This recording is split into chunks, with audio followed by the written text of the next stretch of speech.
Hey, it's Andrew Downs. I'm proud to support Three Beards Media, and I would love to work with you. If you need merchandise for your company, organization, band, softball team, whatever, I can help. From name brand apparel to promotional items, large orders or small, online stores, and more, I can help your brand stand out. AKC Marketing is local, based in Johnston, and we are an employee-owned business, so our costs are low and our turnaround times are fast. But most importantly, we give you personal service to make sure you get exactly what you're looking for. Email me at andrew@akcmarketing.com or find me on social media, and let's make some cool stuff together. Now sit back and enjoy this Three Beards Media podcast.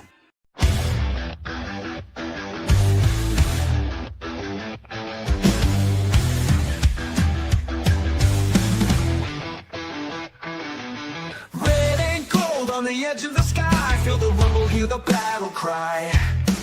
Out in Ames where the storms ignite, we don't back down, we rise and fight.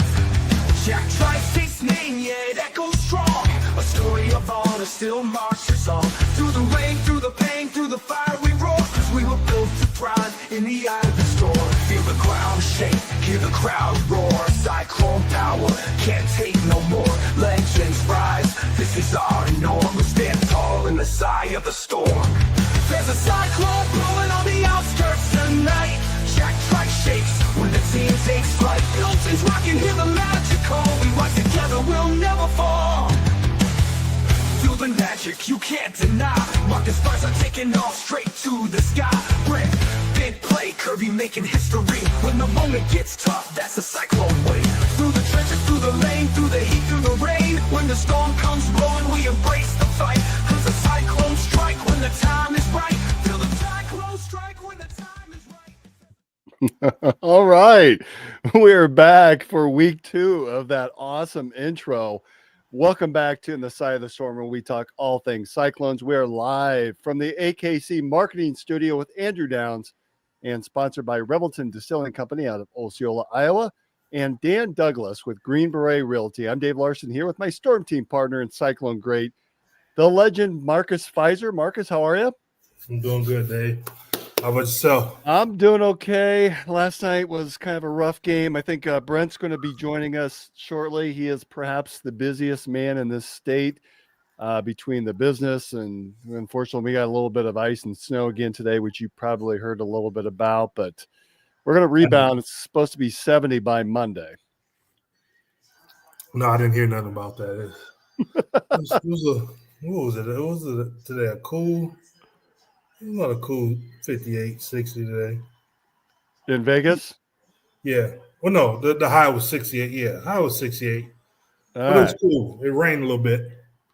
Just throw it on us. Bring it this way. I think we've about had it. We had a little bit of tease last weekend, and I think we got a little bit used to it, thinking the winter was over, but she came back a little bit of menopause phase, or I don't know what you want to call it. But all right, last night, Cyclones coming off a big loss. I want to talk a little bit about that. Women's basketball tournament started today. Women play tomorrow. I want to talk about some of the women. We got some news coming out of the NFL, both with the combine, and I've been able to find some Brock Purdy news that we may want to talk a little bit about. All right, the men's basketball team, double overtime loss last night at home, senior night versus BYU, 88-85. Loss means so much because we now lose out on that top 4 seed, which means we lose out on the Big 12 tournament double bye. Probably lose out on the number 2 seed in the NCAA. We may even lose the 3 seed in the NBA now. Entertaining game overall. Started early, didn't shoot very well, but defensively the pressure was on BYU. You knew that they were going to bust out and start shooting, and they did. Shots started to fall. They went on a dynamic run towards the end of the first half. We're up at halftime. Do we expend too much energy in that first half defensively to and granted, we came back from a 21-point deficit in the second half, which was astonishing in itself. We actually had the lead before the overtime started to hit, but do we spend too much energy defensively in that first and even I don't the second think so. half? I don't think so. I mean, we had to spend that kind of energy in the second half to be able to come back from being down so much. Oh, yeah. So, I mean, I used to say all the time, and I think about it now. I've said it a few times to my roommate, Thomas Watkins, when we was playing. I told him, man, I don't ever remember being tired. Like we were so conditioned, and when we played, I don't ever remember being tired. Like we just really, really pressed. We really played hard defense, and when that's a part of your game, then anytime you ever heard of like playing down to competition, not to say BYU is down competition to us, but when the game is not, it started slow. Neither team was scoring in the beginning. I think it was 4 or 5 minutes before Oh, it was even a point scored. So you tend to like the game plan goes out of the window pretty much, and when that happens, all hell breaks loose. So if we're able to do it in the second half, we could have done it in the first half. When you keep that level of intensity up throughout the game, you don't have highs and lows. And for us to be able to do it in the second half and come back and get the lead, man, that was a game full of the worst anxiety I ever had in my life, pretty much, watching it. But we can't fall into those type of situations because the end result, going to 2 overtimes, we still don't win the game.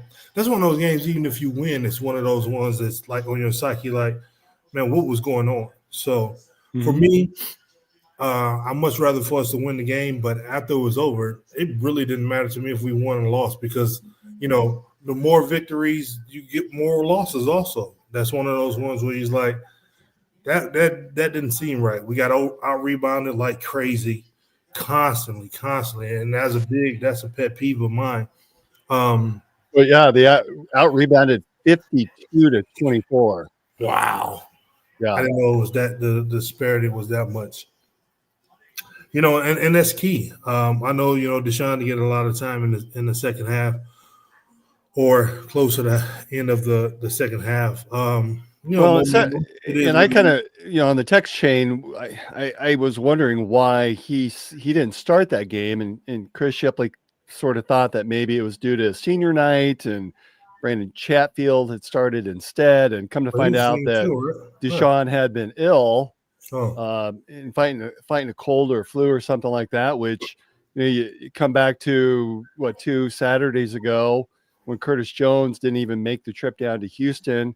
Come to find out he had a bad flu, and it kind of makes you wonder if there's something that's just running its course through the team, and maybe everyone's starting to battle something. You're getting the end of year, a little bit of fatigue. We talked before about not having that bye week where you have a game off during the week. We haven't had that. Maybe the fatigue is starting to catch up with us just a little bit.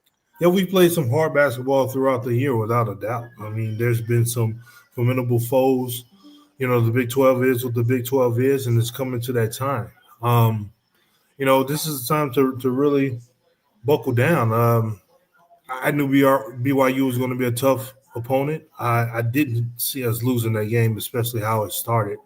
I figured we could, especially being at home, we could figure out what we needed to do. But they played well. Hats off to them. Once they got the momentum and they were playing the way, it was one of those, boxing matches that I would rather seen that the second half going into overtime that the entire game than a team getting up high and then one being far behind and coming back. I like, closer competitive games throughout the game.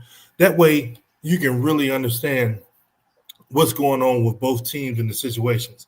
Not a defensive lapse or offensive, outburst that, got a team up. But once you let a team get a momentum, and at this level, it's hard to stop that momentum.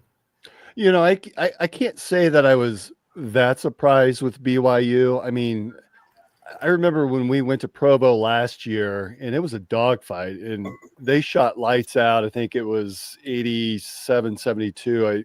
I wrote the score down, and I can't find it now, but it was a really good game. I was shocked at how good BYU was. They've been maybe the hottest team in the Big 12. They've won like 7 in a row now, maybe 8 in a row with that win over Iowa State last night. They're a pretty good team. They're going to finish in 4th place in the Big 12. And to be top 4 in the best conference, best basketball conference in the nation, you've got to be a good team.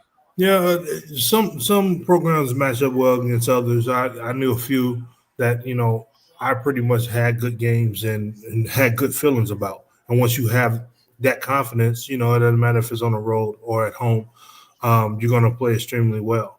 I was hoping the way they started yesterday, that wasn't the case of the night for them last night. But once they buckled down and few timeouts and figured everything out, it was once they figure out they can get to the offensive glass, anytime you let a team get that kind of momentum on the offensive glass, it's going to be a long night because you're defeated over and over and over again each and every time they get one. And as shocking as that rebounding advantage was for BYU, we almost pulled it out. Yeah. Again, being down 21, forced the overtime, even with the discrepancy in the rebounding, had that chance. And I still remember, I believe it was at the end of the first overtime, came out of a timeout. Yep. Lipsy had the ball up high. Jefferson came up, set that screen, rolled, nice pass, and just missed the lay-in. Otherwise, you go up 2, fouled and 1 with the chance to go up by 3. Oh, I thought that was sort of the epitome of the game for me. You got to dunk that as a big. I'm either sending it to the top of the Raptors, on the and 1 foul, or it's going in. I'm not laying it up, with Chris Mill up on the basket. I'm going over the top of it. You got to take that in a lot harder than that. We got the and 1, 2 free throws, but we got the foul. We didn't get the and 1. Getting an and 1 it puts you. That would have put us up 1. You're right. Yeah. You're right. So the free throws were huge to be able to make those to tie the game. But yeah, to maybe make the 2-point and then have the free throw be the game winner would have been great. And so when you were watching that, in my mind, it was going in slow motion as I saw it play out. What about for you? I mean, essentially, Josh Jefferson, him, you saw him growing up playing ball. Mm-hmm. He's playing essentially your position. Similar size. Was that something that could you envision that as if you were on the court at the same time? I mean, a little bit. It was kind of disappointing him not having more rebounds. I'm not going to, lie with that. I expect more out of him from what I've seen him do and produce this year, the last couple of years. And like you said, I've known Josh since he was in 6th, 7th grade, since he was a little boy. So to see the player that he's, transformed into, the grown man that he's transformed into, is just, I know once you get in those situations, it just feels like you cannot get it back.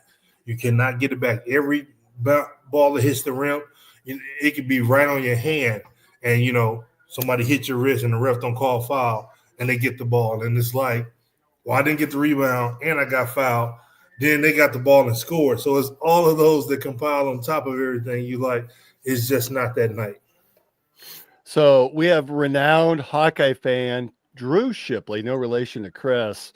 Apparently he is going to watch the Cyclone game, the women's tournament tomorrow night at 5:30 down in Kansas City. So that should be an enjoyable trip for you, Drew, and something that if you take in, get there a little bit early, taking the sights and sounds of Kansas City and T-Mobile Arena. I think you'll have a really good time. So the best basketball you ever seen in your life.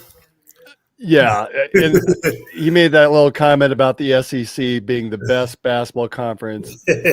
Let's see it 2 years in a row. I would agree they're playing really good basketball this year. I mean, enough where ESPN is pulling their number 1 crew off of the ACC tournament and taking them to the SEC tournament. So I think that says a lot about the state of the SEC and also the state of the ACC. But let me see sustained performance out of the SEC conference before we start promoting them to be the best conference.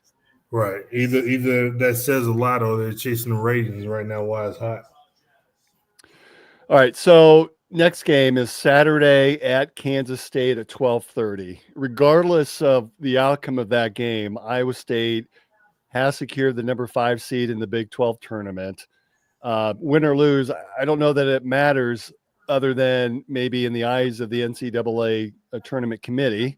the selection committee. What Mhm. what do you expect to see on Saturday out of the Cyclones? Do you see TJ with a different rotation? Do you see him trying to rest some players in preparation for the Big 12 tournament in the NCAA, or do you expect them to come out and say, "We're the Cyclones. We're going to play our style of basketball, and to hell with everything else. We're playing Cyclone ball." Well, if we don't have any guys that's ailing sicknesses or injuries and things like that, I Well, we don't totally think so, but that's what I'm saying. That's what I'm we've saying. had a couple guys that have been fighting something. That's what I'm saying. If by then, by Saturday, if we don't have, I expect them to come out and play Cyclone basketball without a doubt. There's a horrible loss that they have to revenge. I feel like, and a lot of people from Cyclone Nation feels the same way.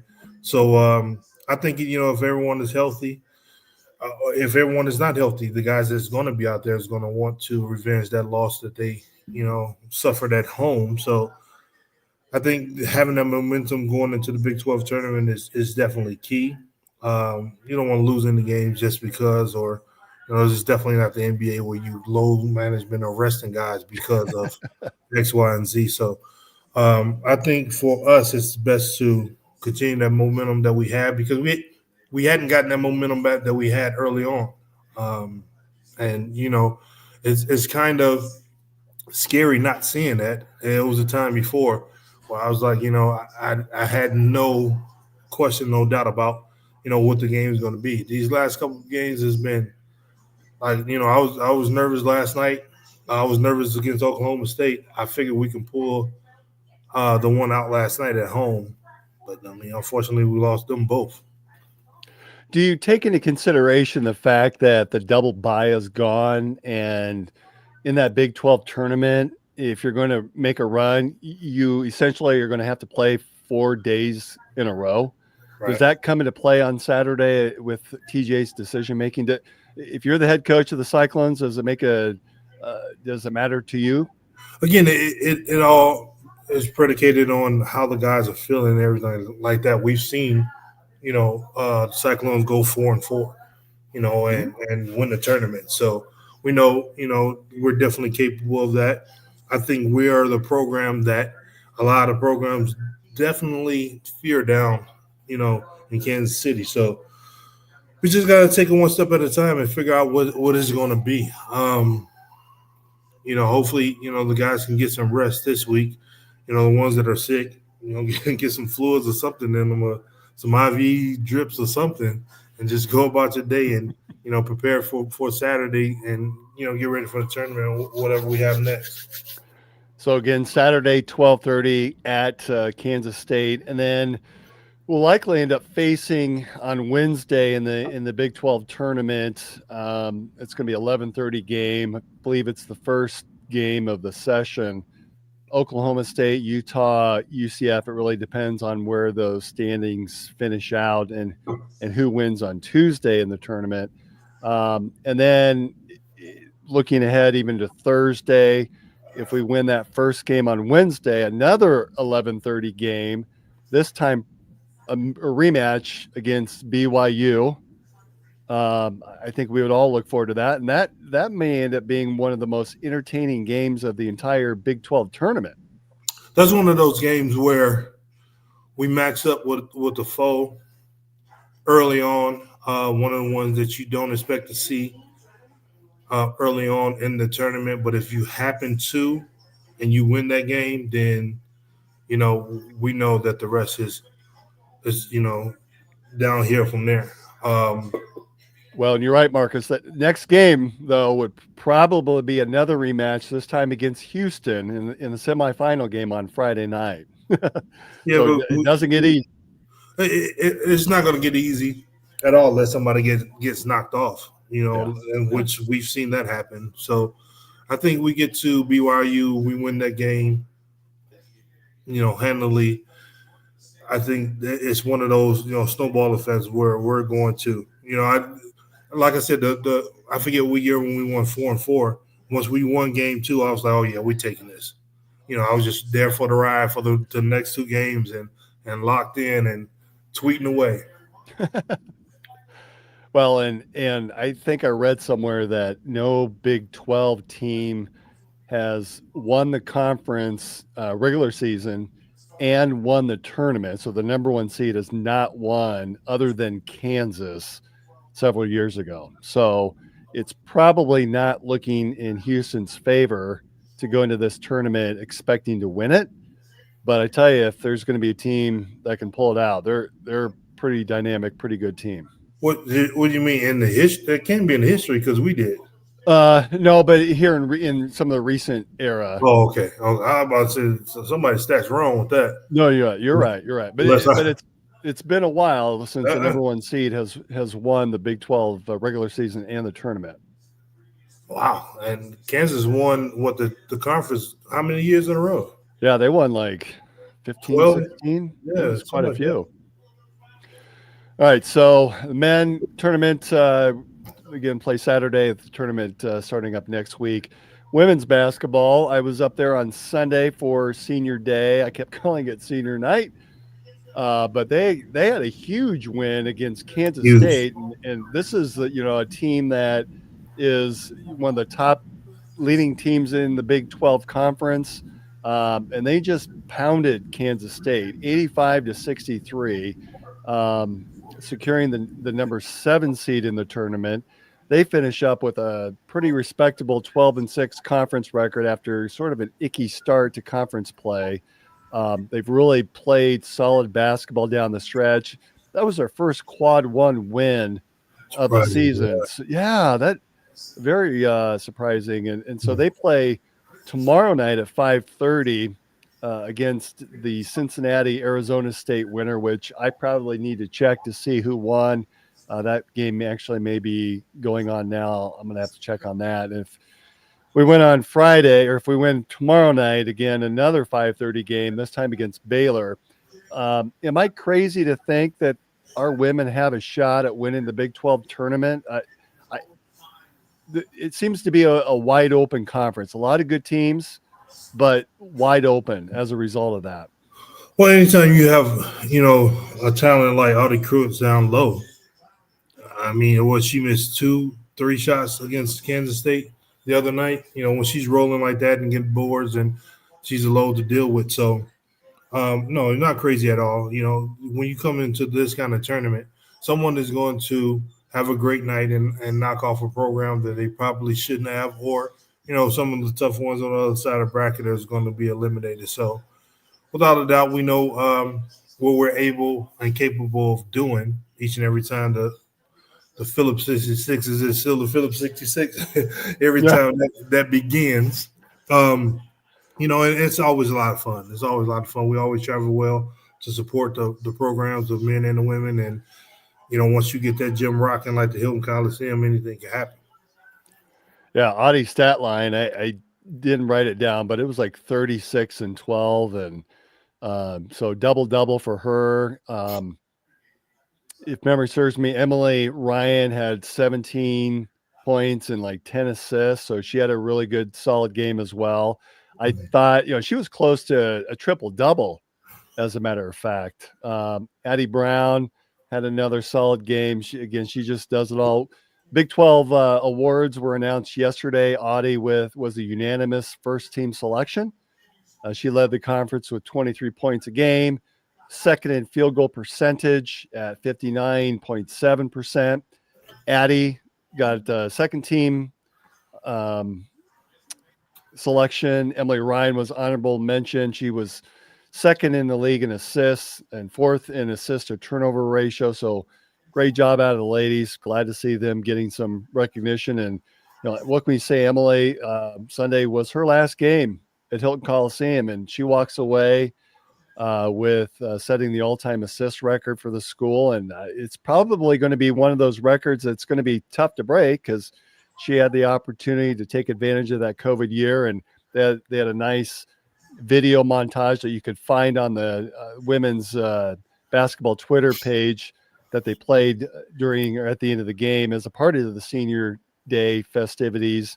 And she had said that once they announced that the players were going to get an extra COVID year, and they said this in like 2020 as COVID was occurring, she goes, "Oh yeah, I already knew then that I was going to be playing that extra year." So Right. um, without a doubt. I mean, to have her be a part of this program and play so well is definitely a blessing, especially to Coach Finley. I know he's glad to have her around. We're not going to say for so long, but for the time that he had her around, um, she's seen a lot of ups and a lot of downs. To be around and to help the program have success, and we definitely take our hats off to her and congratulations to a great career. Very well said. There really wasn't a dry eye in the house at the end of those festivities, and I think we've had her on this show. We think very highly of her and how she's represented to the women, represented the women's program, the university, and we certainly want to wish the women the best this weekend as they head into the tournament. So, just like our last couple shows, I think I've got some random topics. A lot of them have an Iowa State tie-in. So let's go ahead and hear a word from our sponsors, and then we'll come back on the other side and talk about those. Making great tasting bourbon requires the perfect combination of ingredients, conditions, and time. The longer it rests, the better it tastes. Revelton Distillery's new single barrel bourbon is made from 80% corn, sourced 100% from Iowa farmers. And unlike mass-produced bourbons, each barrel of Revelton's single barrel bourbon is unique, proofed on when it tastes best. As they like to say, it'll be ready when it's ready. And to ensure the highest standards of quality and flavor, owners Rob and Christy Taylor oversee the production and bottling. Every single barrel.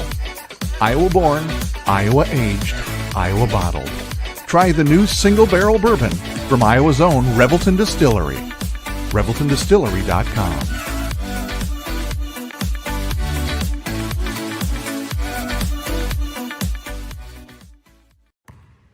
When energy meets precision, anything is possible.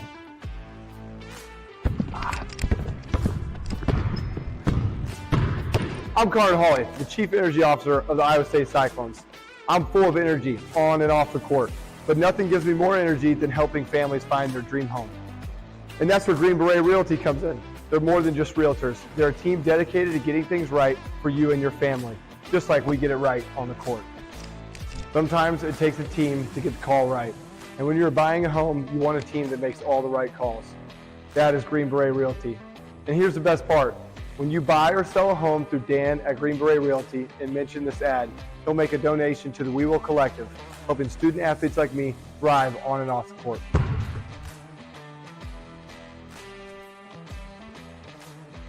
Green Beret Realty, because getting the call right means everything. All right, we are back, and Marcus, I again have my favorite mulberry gin. I got some of the rye whiskey that I totally forgot is in my garage refrigerator that I need to pull out. Do you have a garage refrigerator in Vegas, or is that allowed? Not yet. I've had two previous homes.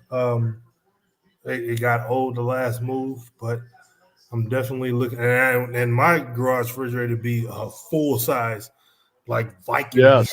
Yes. Refrigerator. Yeah, absolutely. Yeah. Although you probably don't have the problems that I do, and that if you keep it in the garage that's not heated, if you put certain drinks in there, they tend to explode if the temperature gets too low. You probably don't have that there, do you? I don't know what low temperatures are here. Oh, all right. So the random topics. Jamie Pollard was in the news last week for some comments made to the Iowa State Daily. We're not here to talk about that. We've already discussed that, but it was announced that he has signed a 5-year contract extension that takes him through 2030, which then gets him up to, I think that when we talked to him earlier in the season, I think he shared that he was approaching or right at the 20-year mark. So this new contract should take him to the 25-year anniversary. And at that time, Cy-Town should be pretty much done. And maybe we can put up a statue of Jamie inside town. Thoughts on that contract extension? Was that the right thing to do at this point? Absolutely. Congratulations to him. Jamie has been, a game changer over the last, 20 something years at Iowa State with athletics, without a doubt. The proof is in the pudding. We've seen it. We've steadily gotten better across the board with athletics since he's been at the helm. And without a doubt, if anyone else is deserving, it's definitely him.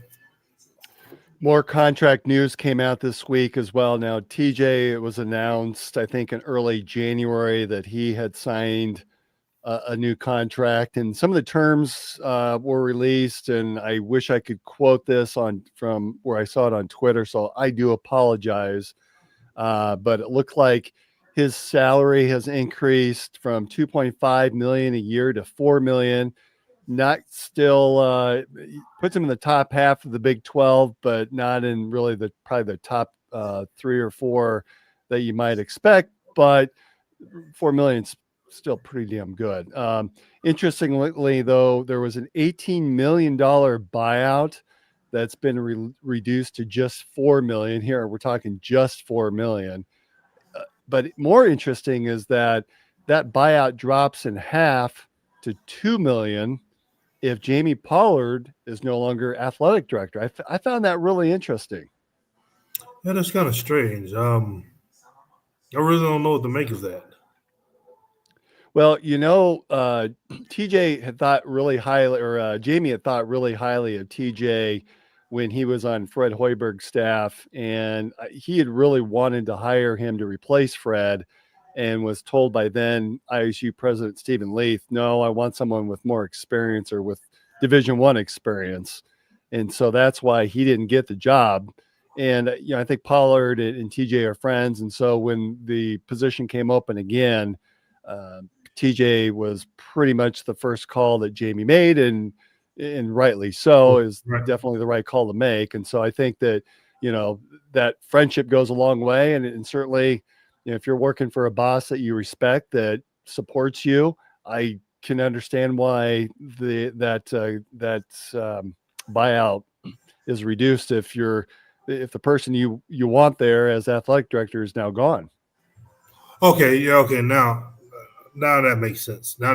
Okay, totally. Because I'm like, why would we reduce it and allow someone else to let them come pluck them? So that makes sense. Yeah. I totally get it. Yeah. It's only if Jamie's no longer there. So it's a bit of a poison pill. But, you look at the programs, you're right. You hit the nail on the head. Jamie's doing a really remarkable job. There's no need in today's college athletics with the changing dynamics. And, it hasn't been that long ago where Iowa State was talking about, or there was talk about Iowa State dropping down to not subdivision, but like a MAC type of program. And here we are remaining in the Big 12. And, he's got the vision of between the bridge and the expansion and Chi-Town. When was that? He's got a lot going on. Well, this was back when all the conference, 5 or 6 years ago, when there was a lot of conference realignment, and there was a lot of uncertainty about the Big 12 conference, and maybe the Big 12 was going to break up. And then all of a sudden it was announced that Texas was in Oklahoma. We're going to the SEC, and what's the Big 12 going to do? Are they going to merge? And there was a lot of uncertainty that was out there. And really, Jamie had kept that Big 12 together to get us to where we are today. So he's played a really important role, and hats off to him. I'm glad we're keeping him. He's been the right guy for the job. That's for sure. Yeah, without a doubt. It definitely was the right decision. As you can see, we're definitely still competing and being one of the top teams in the conference. The football team, even over the basketball team, my favorite team without a doubt still. I'd love to see their success. Man, I'd be so anxious for those Saturdays to come around, getting ready for those games. So we probably would be dominating the MAC or MEAC or whatever you say that happened. So I like being in a more competitive conference. I'm unless I'm playing, I don't want to win every game, but I like seeing competitive games. Once the NBA playoffs start, I want all games to go to game 5, game 7, go as far as it can go. Because once it's over, man. Once NCAA is over and football is done, man, what are we going to do for these next couple months? It's just when the Super Bowl is over, it's already like that different. But college basketball ramps up a little bit. But Yeah. we're already in March, and before you know it, it's going to be over, and it's going to be like, man, it's going to be a tough road ahead. Well, and this show will probably take a pause ourselves, and unless we've tended to do that, and that's okay. In other news, George Niang was in town with our friend Tyrese Halliburton. Just before coming into town, though, Niang passed another Cyclone, Jeff Hornacek, for the most 3-point shots made by a Cyclone in the NBA. So that was pretty cool to see. I think George took a whole lot more than Jeff, though. it was a different 3-point era, a different 3-point era. But yeah, definitely congratulations to George.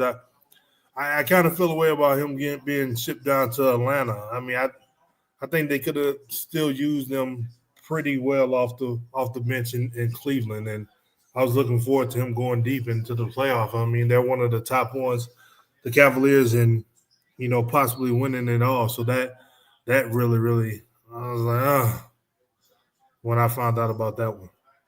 Well, and George was on John Walter's SciCast over the weekend, and was interviewed by John Walters, the Godfather, and had said it was a little awkward for him at first, but he's getting more minutes, he's scoring more, having more opportunities in Atlanta. So it seems to be a good situation. It's unfortunate because the Cavaliers were playing so well, and they're a pretty good team. And Matt, we agree it was a great decision to extend Jamie Pollard. Thanks for your comment there. Also in town, I made reference Tyrese Halliburton. They were there to hang the Olympic banner, and I want to give credit to my young one, Andrew, who shot this video of the banner being hung.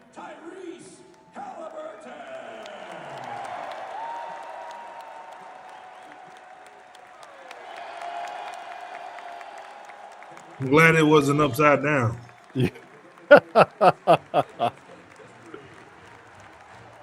And there he is wearing the old Cyclone logo that Brent Curvey loves.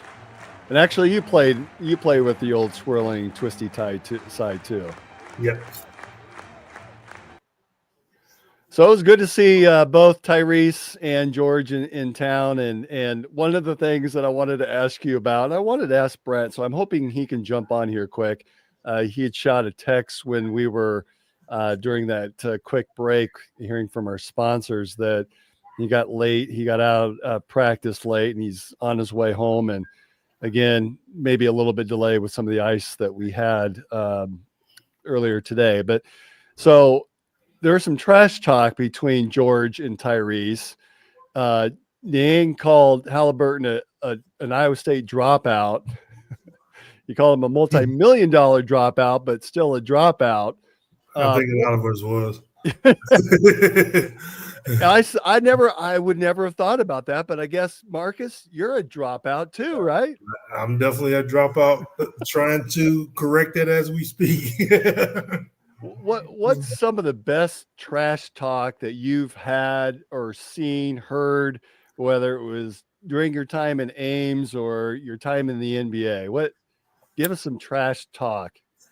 Well, I would think the best trash talk probably would have come from, like, Kevin Garnett talks a lot. He doesn't do a lot of trash talking.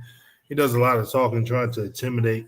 It probably will have to be MJ, just from the fact of him being, like, I got old MJ, so he was still able to play, at a high level. It wasn't, prime MJ.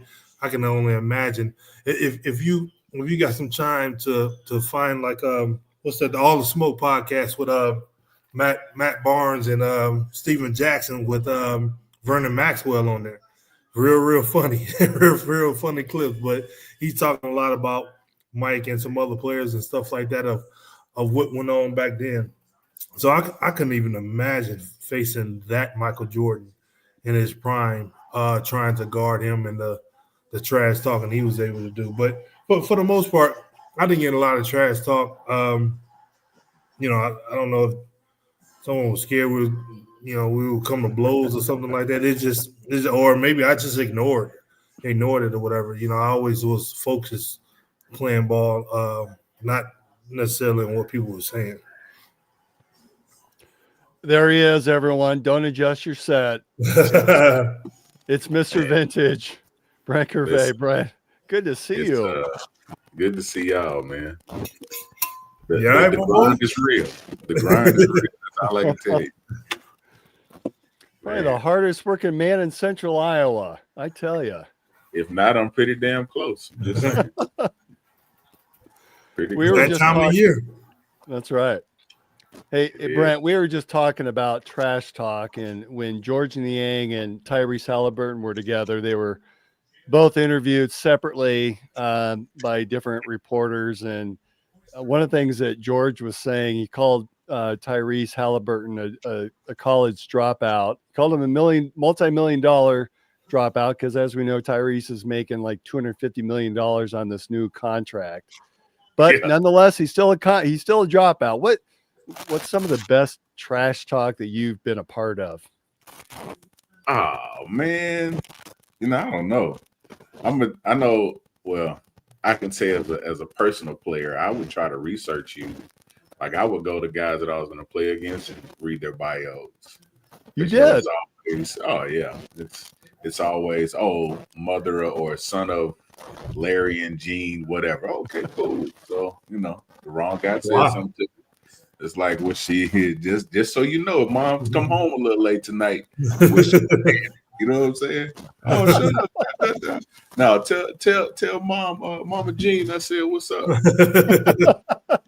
Really piss you off good. It's, the game is more mental than anything, but that's elaborate. I'd never done that. Never. You got to find an advantage, dog. What's it, I'm not. I didn't have 6'7", 6'8" in my. It wasn't for me. You just got to get on this court and guard me. I just had to figure something out, man. If I got in your head, it was over with.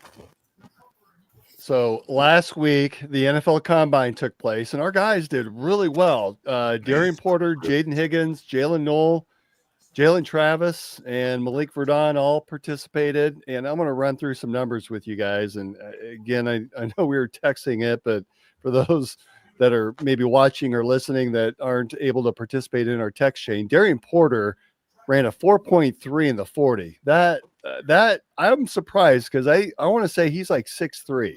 For a guy that tall to run that fast, you've got to be a scout just salivating over a guy like that, aren't you, Brent? No, I'm talking about for sure.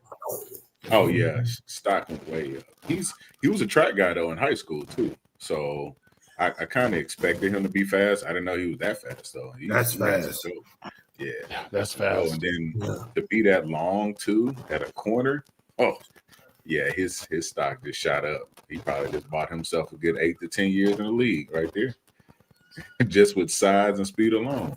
It'll be fine. So I saw on Twitter, and I'm going to give credit here, Kent Lee Platt, hopefully I'm saying that correctly, had posted some data and some information on a number of players, but in particular for Darian Porter, a combined RAS score, so combined of all of this data that comes in from size and hand size and how they did on each of these different tests. Darian came out a score of 9.99 out of 10, which put him at 4th out of 2,500 cornerbacks. And these composite scores between 1987 and 2025. Wow. That's what I said. That's great. 4th. Yeah, I mean, it's crazy for him too because he didn't get like a ton of burn. Like he didn't play a whole lot either. That's the wild part. Yeah, So he was like he a has fifth so or much sixth gear upside, man. guy. Yeah, he has so much upside to him. That's why I think he's going to be a big time steal, and he'll make an organization really happy. Just like I said, sheer athleticism, and you saw him start to peak and make plays and stuff. Like, you know, it wouldn't surprise me to see him go out the board really high. Honestly. Yeah, Well, that's what happens. Like in sports, like one of the kids that's from here, that's in the NBA, Maxwell Lewis. He got traded to Brooklyn from the Lakers. You know, I watched this kid play AAU ball, and early on, his freshman, sophomore, and junior year here, did not get no burn in high school from his high school coach. He went to Arizona, played 1 year in prep ball, and then went to Pepperdine and was a second round draft pick.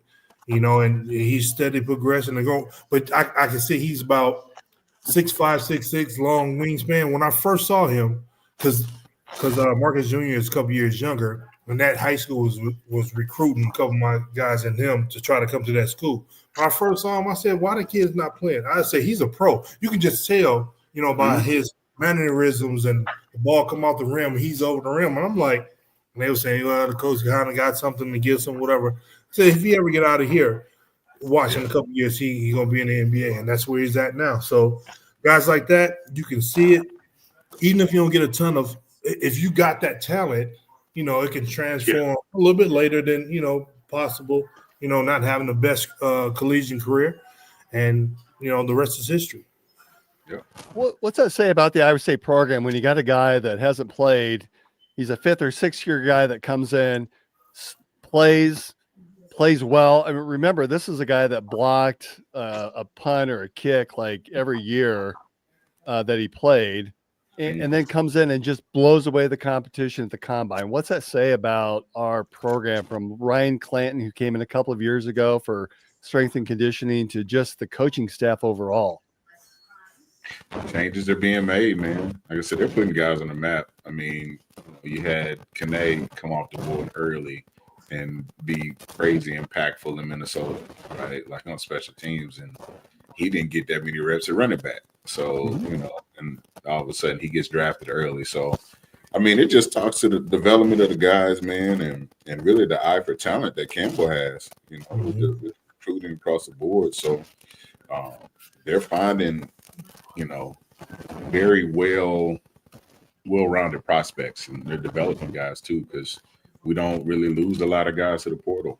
Like the guys that are doing really well get drafted high in the whole nine. We tend to develop them. So it's because they're sticking around and buying in, and cheers to seeing all that. So yeah, it's awesome to see the development of the program, and guys want to come to Iowa State to get developed. You know, and that's chill. So.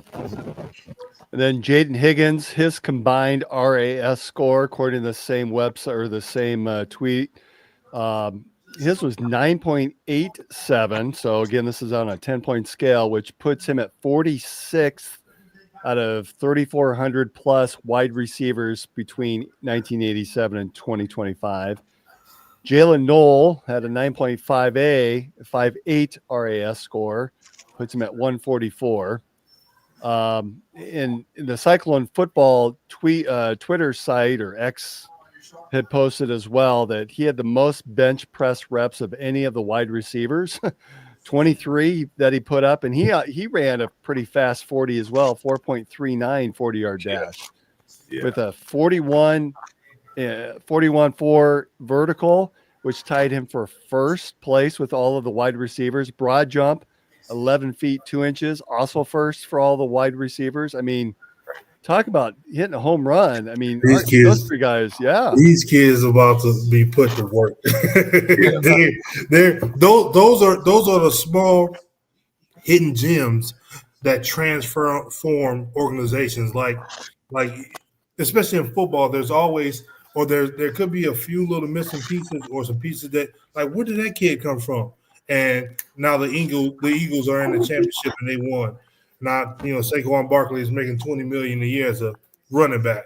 You never know what can happen and what situation that you put in to transform an organization. It all doesn't come together, at one time.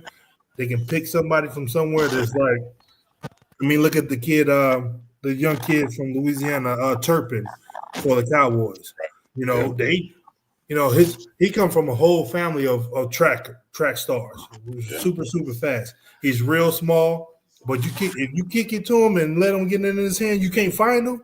Before you know it, he's through and gone. And so I know David that hadn't transformed the Cowboys to what you want them to be transformed to. Right. But he had some flashes there. And Turpin had to go to the UFL first too before he got his shot. Yeah. So you find those diamonds in the rough for sure. Offensive tackle Jalen Travis scored a 9.91 RAS, which puts him at 14 out of over 1,300 offensive tackles during that 45, 50-year window. He had I watched him on Twitter as well on the NFL.com site. He had a 35-inch vertical leap. The guy's 6'8", 339 pounds. To jump that high, you've got to be kidding me. Yeah, he definitely can snatch a Right. backboard. That's it. Hey, Brent, did you participate in probably not the NFL Combine, but did they have the Iowa State draft day? Yeah, pro day. When you were in school, they did have a pro day? Pro day, yep. It was in the indoor, probably the second one there. But yeah, it was the second one so I was in the second one there at the indoor. Right in there. What was that experience like for you as a player to be able to show off your stuff in front of scouts? The reality is mine was kind of jaded because I was in between McCarney and Chiswick era. So McCarney just got fired and Chiswick wouldn't let me work out. So I was training for anything pro day at the rec center.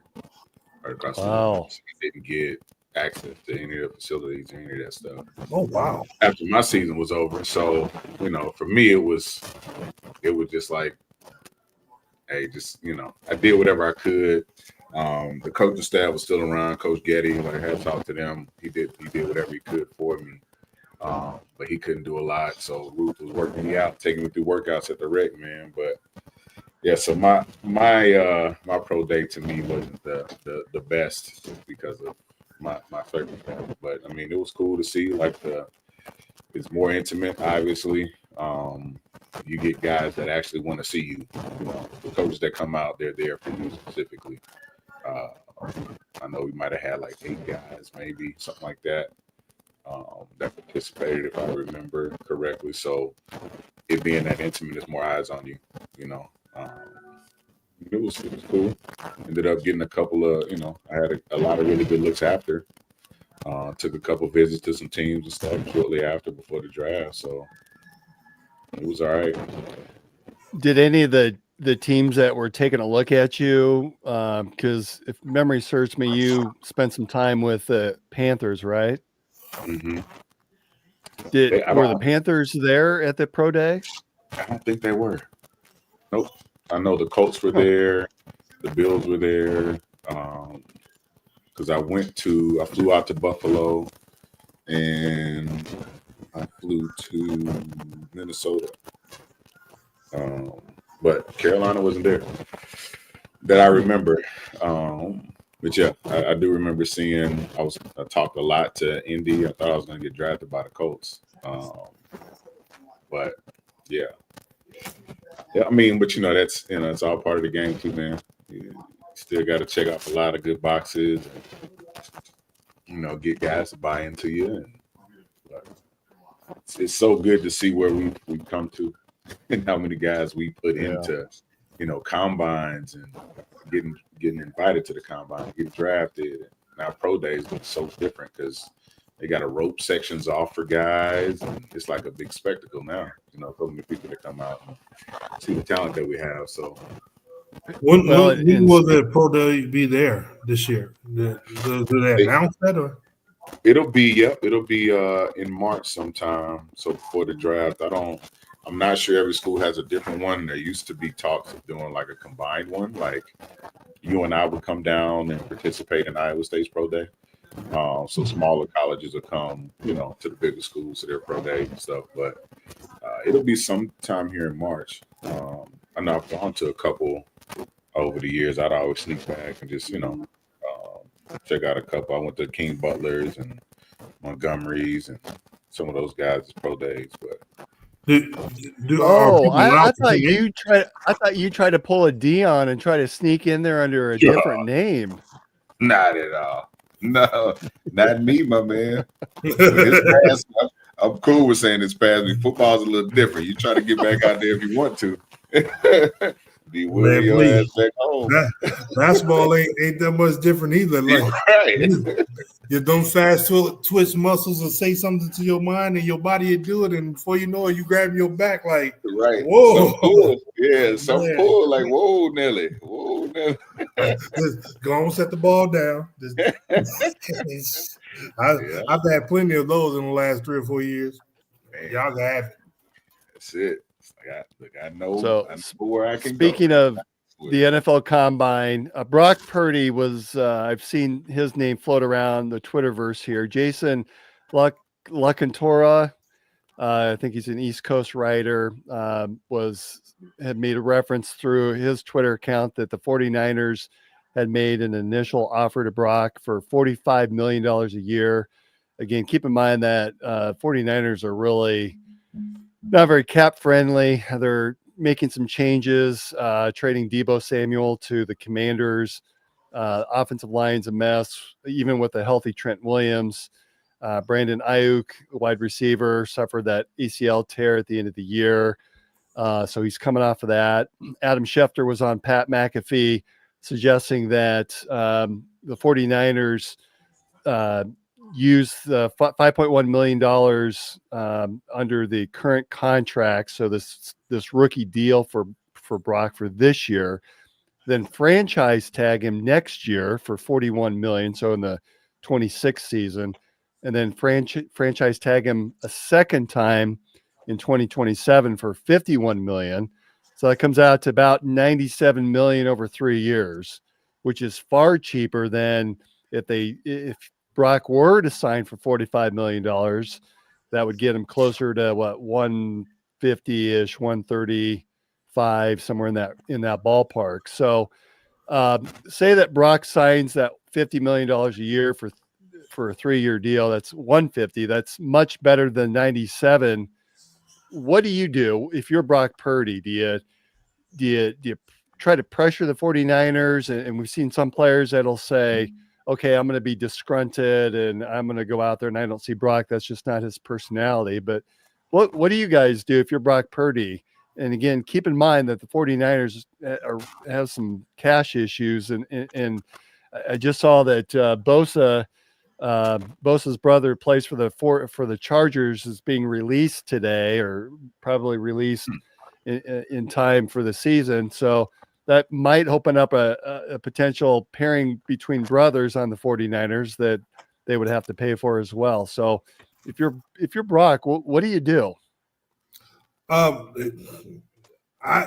First of all, you've already had me for a bargain.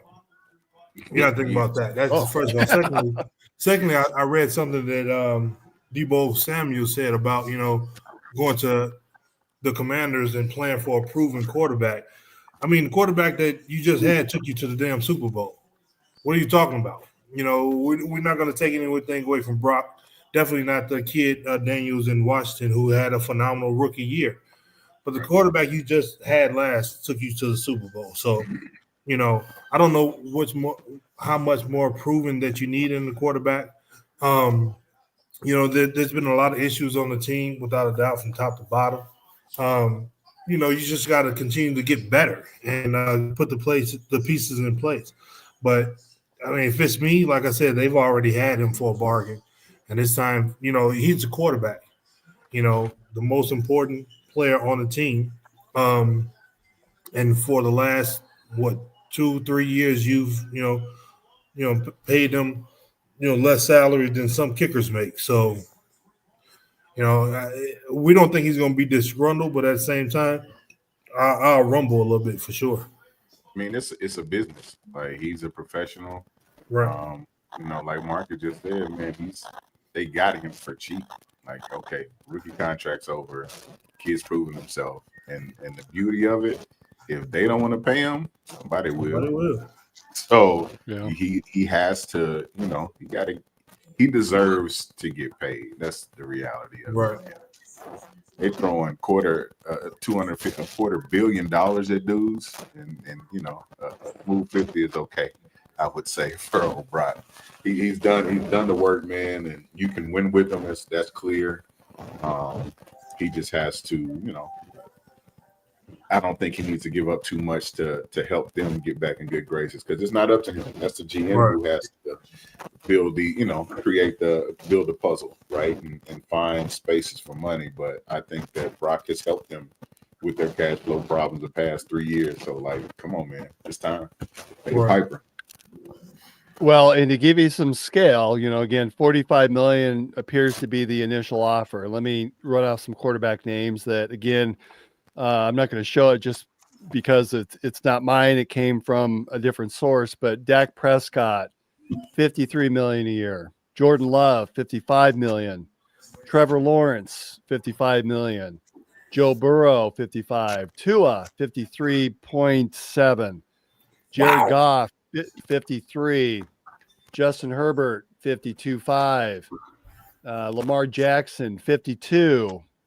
Jalen Hurts, $51.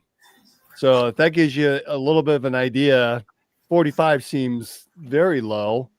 I don't know. 50 million seems to be about where that number needs to be. Especially, Tua gets a concussion every other week. So he probably not gonna play and still getting paid. Right. Yeah. Yeah. That's crazy. It's a lot of those quarterbacks you listed hadn't won a playoff game either. Yeah. Like, one. And you hit the nail on the head.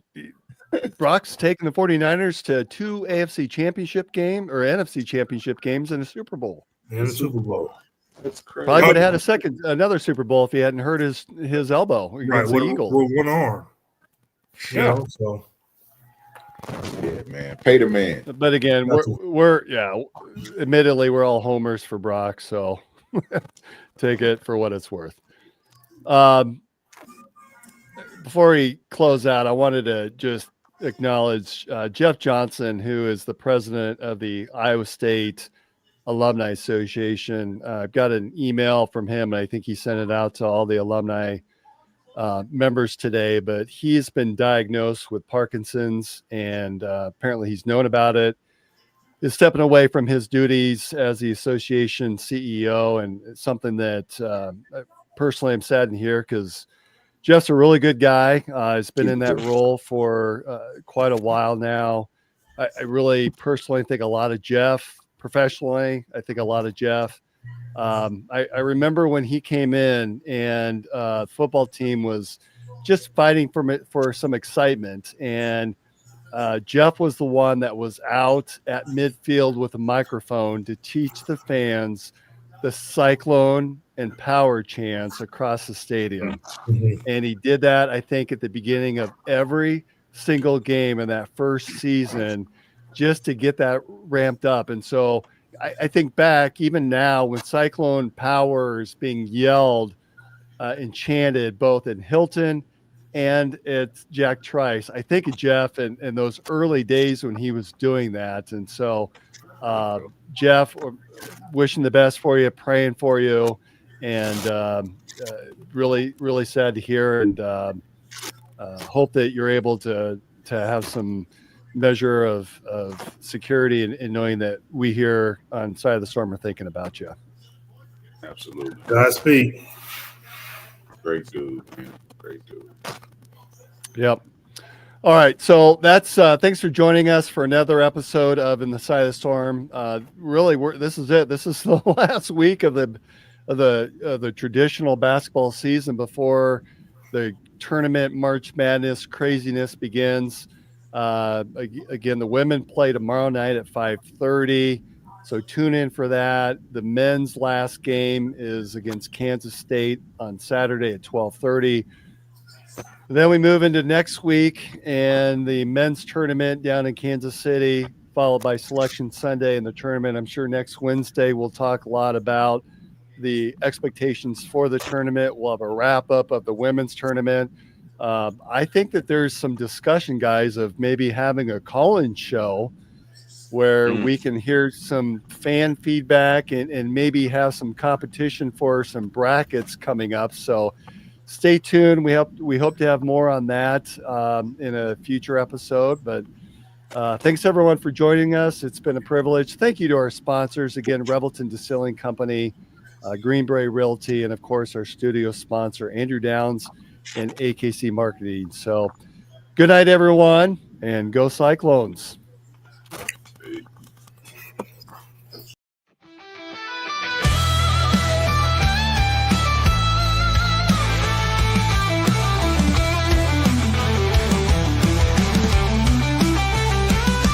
There's a cyclone brewing on the outskirts tonight. Jack Tribe shakes when the team takes flight. Hilton's rocking, hear the magic call. We rise together, we'll never fall. There's a cyclone brewing on the outskirts tonight. Jack Tribe shakes when the team takes flight. Hilton's rocking, hear the magic call. We rise together, we'll never fall. CYCLONES, Cyclone Nation.